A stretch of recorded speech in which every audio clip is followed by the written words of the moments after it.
Steven Querestejian, créateur du cuir en peau de saumon, Puerto Varas, Chili. Les usines de transformation de saumon d'élevage jettent à la poubelle plusieurs millions de tonnes de peau par an, comme ici, au Chili, deuxième producteur mondial. Quand j'ai vu la matière première, j'ai eu un déclic, car elle est très attractive, haut de gamme, écologique et innovante à la fois. Ce designer chilien décide il y a 3 ans de venir régulièrement acheter ses déchets pour créer un nouveau cuir haut de gamme, unique au monde, qu'il assemble en rouleau.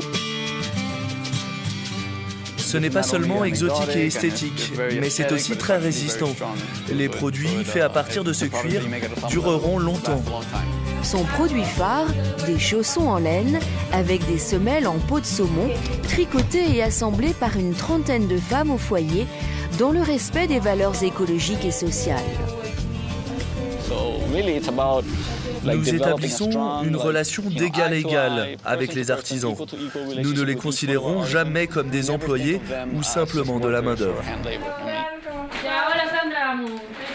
Ces chaussons, made in Patagonia, sont vendus 40 € dans les boutiques branchées des grandes capitales occidentales. Nous avons été capables de transformer ce déchet en quelque chose qui a encore plus de valeur au kilo que le filet de saumon. Tous les déchets ne peuvent pas être revalorisés à ce point-là, mais c'est ça le but. Et Steven ne compte pas s'arrêter là. Il songe déjà à d'autres utilisations dans le monde du luxe éthique.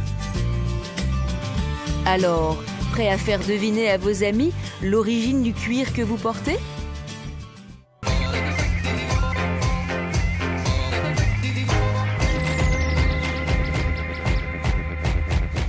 Styliste de sacs plastiques recyclés, New Delhi, Inde. Le ramassage municipal des ordures n'existant pas à New Delhi, des milliers de décharges sauvages parsèment la ville. Comme vous le voyez, c'est beau ces plastiques de toutes les couleurs. C'est pour ça que je me suis dit, pourquoi on ne pourrait pas les utiliser comme matière première ? En 2004, cet artiste écrivain crée alors l'ONG Conserve India. Son ambition ? Fabriquer des sacs à main design à partir de sacs plastiques usagés qui n'intéressent plus personne et donner du travail aux plus pauvres. Quand je vois un sac en plastique sale, je sais qu'en 10 minutes, je peux le laver et qu'il va devenir brillant de propreté. Alors pour moi, ce ne sont pas des tas de déchets, c'est une richesse que les citadins ne perçoivent pas.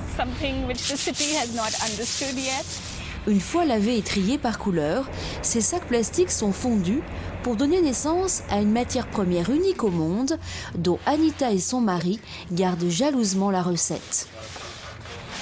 Nous n'utilisons pas de teintures artificielles, les couleurs que vous voyez proviennent des sacs eux-mêmes. Comme ici, on voit du vert et du bleu, et quand vous les superposez, ça donne un ton plus foncé. Dernière étape, la fabrication des sacs à main. Chaque mois, 6 000 à 8 000 pièces partent à l'exportation. Un succès commercial qui a changé la vie de quelques 300 chiffonniers sans existence légale.